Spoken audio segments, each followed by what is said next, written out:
I am legend. Film शुरू होती है और फिल्म शुरू होने के साथ ये दिखाते हैं कि टीवी पर एक डॉक्टर का इंटरव्यू चल रहा होता है और डॉक्टर बोलती है कि हमने कैंसर का इलाज ढूंढ लिया है। अब जो उसका इंटरव्यू लेती है वो पूछती है कि आज तक आपने कितने लोगों का इलाज किया है। वो बोलती है कि 10,009। वो पूछती है कि इसमें से ठीक कितने हुए। वो बोलती है कि 10,009, यानी कि कैंसर का 100% क्योर मिल चुका है। इसके बाद स्क्रीन पे लिखा हुआ आता है 3 इयर्स लेटर, यानी कि 3 साल बाद। और 3 साल बाद न्यूयॉर्क का मैनहट्टन शहर पूरी तरह से वीरान और बंजर हो चुका है। पूरे शहर में कोई भी आदमी नहीं दिखता। बहुत सारी गाड़ियां दिखाते हैं जो अपनी जगह पर खड़ी हैं, जो चल नहीं रही। तभी दिखाते हैं कि एक लाल रंग की गाड़ी बड़ी रफ्तार से चलती हुई आती है और इस गाड़ी को चला रहे हैं विल स्मिथ। और विल स्मिथ के साथ उनका एक कुत्ता भी होता है जिसका नाम होता है सैम। दरअसल विल स्मिथ शिकार कर रहे होते हैं, वो हिरन का पीछा कर रहे होते हैं। और वो हिरन का पीछा क्यों कर रहे हैं? क्योंकि उन्हें खाना चाहिए। अब उन्हें हिरन का शिकार करने में बहुत स्ट्रगल लगता है। तभी एक लम्हा ऐसा आता है जब हिरन उनके सामने आता है और वो अपनी गन से उसका शिकार करने ही वाले होते हैं कि तभी एक शेरनी आती है और उस पर झपट्टा मारकर उसे मार देती है। अब विल स्मिथ उससे शिकार छीनना चाहते हैं और वो छीन सकते हैं क्योंकि उनके पास गन है, लेकिन तभी उनकी घड़ी का अलार्म बज जाता है और वो ऊपर देखते हैं तो सूरज ढलने वाला होता है और उन्हें ना चाहकर भी वापस जाना पड़ता है। अब विल स्मिथ अपने घर आ जाते हैं। अब सवाल ये उठता है कि विल स्मिथ सूरज ढलने की वजह से घर क्यों आए। दरअसल इस शहर में बहुत सारे म्यूटेंट्स हैं जिन्हें डार्क सीकर्स कहते हैं और ये सिर्फ रात को ही निकलते हैं। और ये रात को क्यों निकलते हैं? क्योंकि इनकी स्किन बहुत सेंसिटिव है और ये जैसे ही धूप में जाते हैं ये मर जाते हैं क्योंकि इनकी स्किन धूप को बर्दाश्त नहीं कर सकती। घर आने के बाद विल स्मिथ और उनका कुत्ता सैम खाना खाते हैं और खाना खाने के बाद रात होने से पहले वो अपने पूरे घर को अच्छी तरह सील कर देते हैं और लाइट्स बंद कर देते हैं ताकि किसी को पता ना चले कि अंदर कोई रहता है। अब ये दिखाते हैं कि विल स्मिथ और उनका डॉग सैम बाथ टब में सो रहे हैं और तभी बाहर से बहुत सारे डार्क सीकर्स की यानी कि म्यूटेंट्स की आवाजें आना शुरू हो जाती हैं और विल स्मिथ फ्लैशबैक में चले जाते हैं। अब पूरी कहानी घूमती है फ्लैशबैक में। फ्लैशबैक में ये दिखाते हैं कि विल स्मिथ अपने घर जाता है और घर जाने के बाद अपनी बीवी और बच्चों को लेकर एयरपोर्ट की ओर निकल जाता है और उन्हें बोलता है कि यहां से निकलने के बाद तुम सबसे पहले एटीएम जाना और जितने पैसे हो सकते हैं निकाल लेना और कम से कम 2 हफ्तों का खाना लेकर फार्म हाउस में ही रहना और मैं वहीं पे तुम्हें मिलूंगा। विल स्मिथ बोलता है कि आर्मी इस एरिया को आधे घंटे में सील करने वाली है। उसकी बीवी पूछती है क्या वायरस हवा से फैल रहा है? वो कहता है कि शायद। तभी रेडियो पे प्रेसिडेंट की न्यूज आती है और वो बोलता है कि मुझे बहुत दुख के साथ कहना पड़ रहा है कि आज मैंने एक सरकारी दस्तावेज पे हस्ताक्षर किए हैं और आर्मी की मदद से न्यूयॉर्क शहर को बाकी देश के हिस्सों से अलग कर दिया जाएगा। विल स्मिथ बोलता है कि हम इसे 2 हफ्तों में फैलने से रोक सकते हैं, मैं ऐसा कर सकता हूं। उसकी बीवी बोलती है कि तुम ये काम तो शहर से बाहर रहकर भी कर सकते हो। विल स्मिथ बोलता है कि ये यहीं पे शुरू हुआ था और यहीं खत्म होगा। तभी विल स्मिथ की गाड़ी से एक म्यूटेंट टकराता है और उसका बच्चा और बीवी बहुत बुरी तरह से डर जाते हैं। अब वो बड़ी मुश्किल से एयरपोर्ट तक पहुंचते हैं और एयरपोर्ट पर पूरा शहर जमा है क्योंकि सब उस शहर से बाहर जाना चाहते हैं, लेकिन उस शहर से सिर्फ उन्हीं लोगों को बाहर जाने दिया जा रहा है जो इन्फेक्टेड नहीं है। और इसे चेक करने के लिए उनके पास एक मशीन है जिससे वो पता लगा लेते हैं कि कौन सा आदमी इन्फेक्टेड है और कौन सा नहीं। जब वो विल स्मिथ के बच्चे को चेक करते हैं तो वो इन्फेक्टेड नहीं होता, लेकिन जब उसकी बीवी को चेक करते हैं तो मशीन में ये आता है कि वो इन्फेक्टेड है और वो उसे नहीं जाने देते। तभी विल स्मिथ बोलता है कि ये मेरी बीवी है और मैं चाहता हूं कि तुम इसे दोबारा चेक करो। विल स्मिथ लेफ्टिनेंट कर्नल होता है और बोलता है कि मैं तुम्हें ऑर्डर देता हूं कि इन्हें दोबारा चेक करो। और जब वो उसे दोबारा चेक करते हैं तो उसमें यह आता है कि वो इन्फेक्टेड नहीं है और इसके बाद वो उसकी बीवी और बच्चे को वहां से जाने देते हैं। अब जब वो अंदर जाते हैं तो उनकी बीवी और बच्चे के लिए एक हेलीकॉप्टर मंगाया जाता है और हेलीकॉप्टर इसलिए मंगाया जाता है क्योंकि विल स्मिथ एक बहुत बड़े ओहदे पर होते हैं। अब विल स्मिथ अपने बीवी और बच्चे को सी ऑफ करके थोड़ा सा दूर आ जाते हैं और जैसे ही उनका हेलीकॉप्टर टेक ऑफ करता है तो ये दिखाते हैं कि सामने एक और हेलीकॉप्टर होता है जिस पर इन्फेक्टेड लोगों ने हमला कर दिया है और वो अपना बैलेंस खो देता है और घूमता हुआ वो उस हेलीकॉप्टर में लगता है जिसमें विल स्मिथ की फैमिली होती है। और इस हादसे में विल स्मिथ की बीवी और बच्चे की मृत्यु हो जाती है। तभी विल स्मिथ की नींद खुल जाती है और नींद खुलने के बाद वो एक्सरसाइज करता है और उसके बाद बेसमेंट में जाता है जहां पर वो वैक्सीन बना रहा है, यानी कि मेडिसिन बना रहा है इन इन्फेक्टेड लोगों को ठीक करने के लिए। वहां पर उसने बहुत सारे चूहों को पकड़कर बंद कर रखा होता है और ये सारे चूहे इस वायरस से इन्फेक्टेड होते हैं और विल स्मिथ दवाई बनाकर इन चूहों पर ये टेस्ट करता है कि दवा काम कर रही कि नहीं। अब विल स्मिथ चेक करता है कि जो दवा उसने लास्ट टाइम उन चूहों को दी थी उसका क्या रिजल्ट है, उसका उन पर क्या असर हुआ है। लेकिन सारे के सारे चूहे अभी भी बहुत एग्रेसिव होते हैं, उन पर उस दवा का कोई असर नहीं होता। तभी विल स्मिथ का ध्यान एक चूहे के ऊपर जाता है जो शांत होता है और उसकी हरकतें भी बहुत नॉर्मल होती है और इससे विल स्मिथ को बड़ी खुशी होती है क्योंकि उसे लगता है कि उसे अब दवा मिल गई है और वो बोलता है कि अब इस दवा को इंसानों पे टेस्ट किया जा सकता है, यानी कि उन इंसानों पे जो इन्फेक्टेड हो चुके हैं और पूरी तरह से डार्क सीकर्स बन चुके हैं। डार्क सीकर्स यानी कि म्यूटेंट्स। अब विल स्मिथ बाहर जाता है और बाहर जाकर विल स्मिथ रोज एक काम जरूर करता है, वो रेडियो पे मैसेज भेजता है सभी एफएम चैनल्स पर मैं डॉक्टर रॉबर्ट, अगर आपको किसी भी तरह की मदद चाहिए, मैं आपको खाना दे सकता हूँ, वायरस से सुरक्षा दे सकता हूँ, घर दे सकता हूँ। तो आपको मैं हर रोज जब सूरज सिर के बिल्कुल ऊपर होगा साउथ स्ट्रीट सी पोर्ट पर मिलूंगा। इसके बाद ये दिखाते हैं कि विल स्मिथ एक बहुत बड़े पानी के शिप के ऊपर होता है और उस शिप के ऊपर बहुत सारे फाइटर प्लेन्स होते हैं और एक फाइटर प्लेन के ऊपर विल स्मिथ होता है और वहां से वो गोल्फ खेल रहा होता है और एक एक करके वो बॉल पर शॉट मार रहा होता है और उसके साथ उसका कुत्ता भी होता है जिसका नाम सैम है। तभी ये दिखाते हैं कि सैम अचानक से चौकन्ना हो जाता है और विल स्मिथ समझ जाता है कि उस तरफ कुछ है। वो अपनी गन उठाता है और उसके दूरबीन से देखता है तो वहां पर एक हिरन होता है। अब सैम और विल स्मिथ उसका पीछा करते हैं और पीछा करते करते विल स्मिथ का जो कुत्ता होता है सैम, वो उसके पीछे एक अंधेरे कमरे में यानी कि अंधेरे घर में घुस जाता है। और ये बहुत ही खतरनाक है क्योंकि डार्क सीकर्स ऐसी जगहों पर रहते हैं जहां पर उजाला नहीं होता। अब विल स्मिथ उसके पीछे पीछे अपने कुत्ते को ढूंढने जाता है। उसके हाथ में गन होती है और गन के ऊपर लाइट होती है। तभी उसको उसका कुत्ता मिल जाता है, एक टेबल के नीचे छुपा होता है। वो बोलता है कि सैम चलो यहाँ से, लेकिन सैम बहुत बुरी तरह डरा होता है। तभी विल स्मिथ को पीछे से कुछ आहट आती है और जैसे ही विल स्मिथ पीछे घूमता है तो वहां पे एक डार्क सीकर बैठा होता है।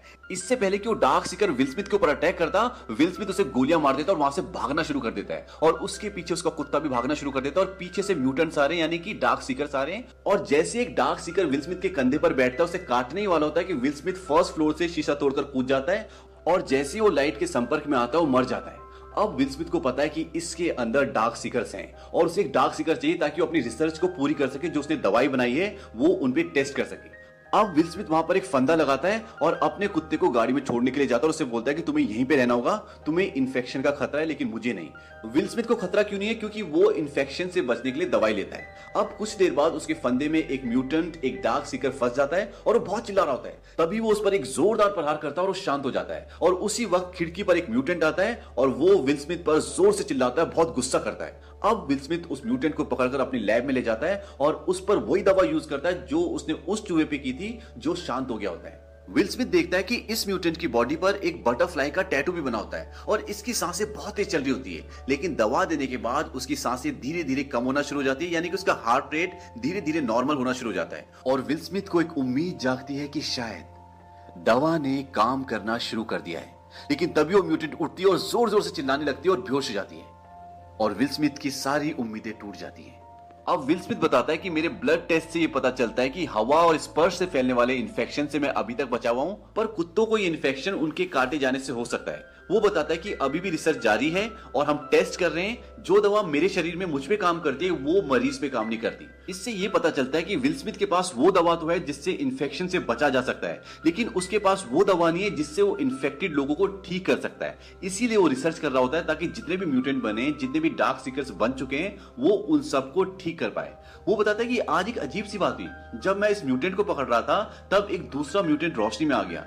शायद भूख और खाने की कमी की वजह से वो अपने जीने के बेसिक तरीके को बदल रहे हैं और ये सब बहुत खतरनाक है। दरअसल विल स्मिथ अपनी सारी बातें, अपनी सारी रिसर्च एक ब्लॉग में रिकॉर्ड करता है और वहीं पर वो ये सब कुछ बता रहा होता है। अब अगले दिन जब विल स्मिथ बाहर जाता है तो बहुत अजीब सी बात होती है। शोरूम में जो बहुत सारी डमीज होती है उनमें से एक डमी बाहर होती है और इन डमीज से विल स्मिथ अक्सर बात किया करता था। उस डमी को देखने के बाद विल स्मिथ बहुत ज्यादा इरिटेट हो जाता है। दरअसल विल स्मिथ को इस शहर में अकेले 1000 से भी ज्यादा दिन हो गए और इतने दिन अकेले रहने से दिमागी स्थिति कहीं ना कहीं हिल जाती है और इस बात से विल स्मिथ बहुत इरिटेट हो जाता है। कहता तुम बाहर कैसे आ गए, तुम्हें अंदर होना चाहिए था, तुम्हें बाहर कौन लाया, और वो उस पर गोलियां चला देता है। उस डमी के अंदर से काफी सारा पानी निकलता है। अब जब विल स्मिथ उस डमी के पास जाता है, पानी में अपना पैर रखता है तो उसके पैर के नीचे एक फंदा होता है और फंदे में विल स्मिथ का पैर आ जाता है और वो फंदे में लटक जाता है और जब वो लटक रहा होता है तो उसका सर जमीन से जोर से टकराता है और जब वो ऊपर जाता है तो बेहोश हो जाता है। अब वो सेंसलेस हो चुका है। ये फंदा म्यूटेंट्स ने यानी कि डार्क सीकर्स ने लगाया होता है और ये फंदा ठीक उसी तरह का फंदा होता है जिस तरह का फंदा एक दिन पहले विल स्मिथ ने उस म्यूटेंट को पकड़ने के लिए लगाया था।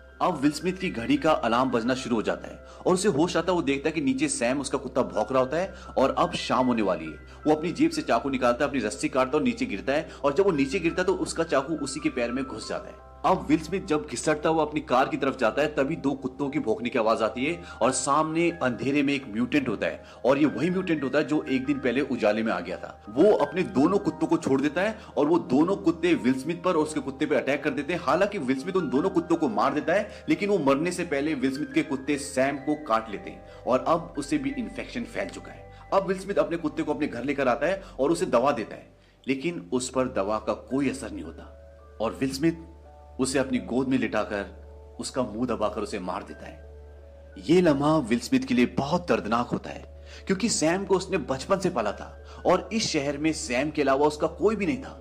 वो उसके साथ खेलता था, उससे बातें करता था। और अब सैम इस दुनिया में नहीं रहा और विल स्मिथ पूरी तरह से अकेला हो गया। अब अगले दिन ये दिखाते हैं कि विल स्मिथ अपने घर नहीं जाता, बल्कि रात को उन म्यूटेंट्स से बदला लेने के लिए जाता है और वो कार से कई म्यूटेंट्स को कुचल भी देता है। लेकिन फाइनली वो कार में फंस जाता है और तभी वो म्यूटेंट जो उसे पहली बार दिखा था, जो रोशनी में आ गया था और जिसने उसके ऊपर कुत्ते छोड़े थे, वो म्यूटेंट उसे मारने के लिए आता है। तभी एक बहुत तेज रोशनी आती है और सारे के सारे डार्क सीकर्स भाग जाते हैं। और ये डार्क सीकर जो अभी विल स्मिथ को मारने वाला था और जो उस दिन उजाले में आ गया था, ये सारे डार्क सीकर्स का बॉस होता है और वो सब इसका कहना मानते हैं। अब इस पूरे लड़ाई झगड़े में, पूरे इंसिडेंट में विल स्मिथ को बहुत सारी चोटें आ जाती हैं और वो लगभग सेंसलेस होता है। अब वहां पर उसे आवाज आती है कि आप कहां रहते हैं, और वो बड़ी मुश्किल से अपना एड्रेस बताता है और वो बेहोश हो जाता है। सुबह जब उसको होश आता है तो वो देखता है उसके घर में टीवी चल रहा होता है। और जब वो बाहर ड्राइंग रूम में जाता है तो वहां पर एक औरत और एक बच्चा होते हैं। वो उसे बोलते हैं कि हमने आपका रेडियो में ब्रॉडकास्ट सुना था और कल हम पूरा दिन आपका इंतजार करते रहे, लेकिन आप आए नहीं, और फिर शाम को आप हमें उन म्यूटेंट्स के बीच में फंसे हुए मिले और हम आपको वहां से बचाकर यहाँ पर ले आए। अब वो लेडी अपने बारे में बताती है कि मेरा नाम एना है और हमारे साथियों को निशाचरों ने खा लिया। अब हम 2 ही बचे हैं और हम वॉरमोंट जाने वाले थे बचे हुए लोगों की बस्ती में। विल स्मिथ बोलता है कि ऐसी कोई जगह नहीं है, ना ऐसी कोई बस्ती है। वो लेडी बोलती है कि पहाड़ों में ऐसी बस्ती है क्योंकि वो वायरस ठंड को बर्दाश्त नहीं कर सकता। इस बात से विल स्मिथ बहुत गुस्सा हो जाता है और बोलता है कि सब मर चुके हैं, और फिर वो शांत होकर वहां से चला जाता है। बाद में जब विल स्मिथ दोबारा आता है तो एना बोलती है कि तुम भी हमारे साथ चलो, आज तो देर हो चुकी है, हम कल निकलेंगे। विल स्मिथ बोलता है कि इस बीमारी की शुरुआत यहां से हुई थी और मैं इसे खत्म भी यहीं करूंगा, चाहे इसके लिए मुझे कुछ भी करना पड़े, और मैं जानता हूं कि मैं ये कर सकता हूं। अब विल स्मिथ जब अपनी लैब में उसी फीमेल म्यूटेंट पर टेस्ट कर रहा होता है जिसे वो पकड़ कर लाया था, तो वहां एना आ जाती है। वो बोलती है आपको लगता है कि इससे ठीक हो जाएगी? वो बोलता है इससे इसका मरना तय है, पर मैंने इसके नीचे बर्फ लगा दी है तो हो सकता है कि इसके शरीर का टेम्परेचर कम हो जाए और वैक्सीन का असर बढ़ जाए। एना उसे बोलती है कि तुम भी हमारे साथ चलो बचे हुए लोगों के पास बस्ती की ओर। वो बोलता है कि कहीं कोई बस्ती नहीं है। एना बोलती है कि मैं जानती हूँ कि एक बस्ती है। वो बोलता है कि तुम्हें कैसे पता? एना बोलती है कि ईश्वर ने मुझे बताया। विल स्मिथ बोलता है कि ईश्वर ने बताया? वो कहते हैं कि हाँ। विल स्मिथ बोलता है कि तुम पागल हो गई हो। विल स्मिथ बोलता है कि 90% लोग वायरस से मर गए और बाकी के बचे 9% लोग इन म्यूटेंट्स में बदल गए। बचे 1% लोग और उन सबको म्यूटेंट्स ने अपना शिकार बना लिया, और वो हर एक आदमी जिसे तुम और मैं कभी जाना करते थे वो मर चुके हैं। कोई ईश्वर नहीं है, कहीं ईश्वर नहीं है। अब रात हो जाती है और विल स्मिथ सारे घर को सील कर देता है। तभी उसे म्यूटेंट्स की आवाज आती है। वो एना से पूछता है कि तुम मुझे कल रात को कितने बजे लाई थी? वो बोलती कि बस सुबह होने वाली थी।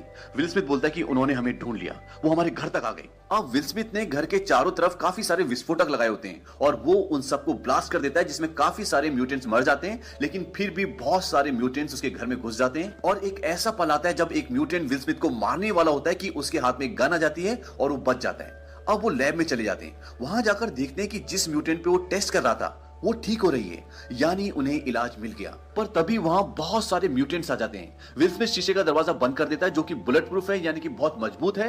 विल स्मिथ चिल्ला चिल्ला के बोलता है मैं तुम्हारी मदद कर सकता हूं, तुम्हें ठीक कर सकता हूं, मुझे इलाज मिल गया है, दवा असर कर रही है। तभी वहां पर वही म्यूटेंट आ जाता है जो उन सब म्यूटेंट्स का बॉस होता है, और वो शीशे में टक्कर मारना शुरू कर देता है और शीशा धीरे धीरे क्रैक हो रहा है। और विल स्मिथ देखता है कि शीशे पर बटरफ्लाई का निशान बन जाता है और एना की नेक पर भी बटरफ्लाई का निशान होता है। और विल स्मिथ को यह भी याद आता है कि उसकी बेटी आखिरी बार बटरफ्लाई की बात कर रही होती है जब वो उन्हें एयरपोर्ट छोड़ने जा रहा था। विल स्मिथ को यकीन हो जाता है कि ये कोई डिवाइन मैसेज है और ये इत्तेफाक नहीं हो सकता। वो जल्दी से उस म्यूटेंट का ब्लड एक ट्यूब में निकालता है जो अब ठीक हो रही है, क्योंकि अब उसके ब्लड में ही इस बीमारी का क्योर होता है। और वो उन दोनों को एक छोटे से चैम्बर में बंद कर देता है जो सेफ होता है, और उन्हें ब्लड सैंपल देते हुए बोलता है कि इसके अंदर ही इस बीमारी का क्योर है। एना बोलती है कि तुम भी अंदर आ जाओ। वो बोलता है कि ये रुकने वाले नहीं है। अब वो उन्हें वहां बंद कर देता है। ड्रॉर खोलता है, उसमें उसकी वाइफ और उसकी बेटी की फोटो होती है, जिसे देखकर वो खुश होता है। और ड्रॉर में एक बॉम्ब भी होता है। वो उसका छल्ला निकालता है। अब म्यूटेंट शीशा तोड़ने ही वाला होता है। वो शीशे की तरफ भागता हुआ आता है और विल स्मिथ भी उसी की तरफ भागता है, और एक जोरदार ब्लास्ट के साथ विल स्मिथ और सारे म्यूटेंट्स मर जाते हैं। अब इसके बाद ये दिखाते हैं कि एना वहां पहुंच जाती है जहां वो जाना चाहती थी, और वहां पहुंचकर वो देखती है कि वहां पर सच में एक बस्ती होती है। और वहां अंदर जाने के बाद इस इन्फेक्शन का क्योर जो विल स्मिथ ने उसे दिया था वो उन्हें सौंप देती है। विल स्मिथ ने बिना किसी स्वार्थ के अपनी जान देकर पूरी मानव जाति को बचा लिया। इसीलिए इस मूवी का नाम आई एम लेजेंड है। तो ये तो थी इस मूवी की फर्स्ट एंडिंग जो थिएटर में दिखाई गई थी। इसी मूवी की सेकंड एंडिंग भी होती है जिसमें विल स्मिथ बच जाता है। सेकेंड एंडिंग में दिखाते हैं कि डार्क सीकर अपने ब्लड से ग्लास पर बटरफ्लाई का निशान बनाता है और जिस फीमेल म्यूटेंट पर विल स्मिथ टेस्ट कर रहे होते हैं उसकी बॉडी पर भी बटरफ्लाई का टैटू होता है। विल स्मिथ समझ जाते हैं कि ये सब यहाँ पर इसी डार्क सीकर को लेने के लिए आए हैं जिसका वो इलाज कर रहे हैं। वो अपनी गन नीचे रख देते हैं और एना को डोर खोलने के लिए बोलते हैं और उस डार्क सीकर को लेकर बाहर चले जाते हैं। अब बाकी के सारे डार्क सीकर्स विल स्मिथ पर अटैक करना चाहते हैं, पर उनका जो बॉस होता है जो डोर पर बटरफ्लाई का निशान बनाता है वो जोर से चिल्लाता है और सब रुक जाते हैं। अब विल स्मिथ ड्रॉर से एक इंजेक्शन निकालता है और उसी डार्क सीकर के लगाता है जिसका वो इलाज कर रहा था और जैसे ही वो उसे इंजेक्शन लगाता है वो होश में आ जाती है और उसके होश में आने के बाद डार्क सीकर उसके प्रति अपना प्यार जाहिर करता है। यहाँ पर हमारे सामने दो बातें आती हैं। फर्स्ट, ये दोनों डार्क सीकर एक दूसरे से अटैच्ड होते हैं जो कहीं ना कहीं एक लव वाली फीलिंग को जन्म देता है और ये अजीब बात है क्योंकि डार्क सीकर्स इमोशनलेस होते हैं। सेकंड, कि ये डार्क सीकर जो इनका हेड होता है ये इंसानों की तरह अपना माइंड भी यूज कर सकता है जो बाकी नहीं कर सकते।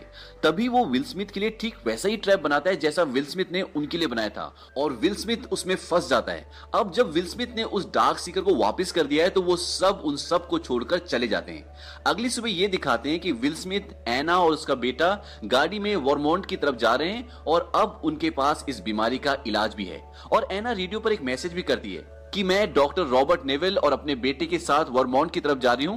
Keep your radio on, listen to a broadcast, you are not alone, there is a hope. और इसी के साथ ये फिल्म खत्म हो जाती है।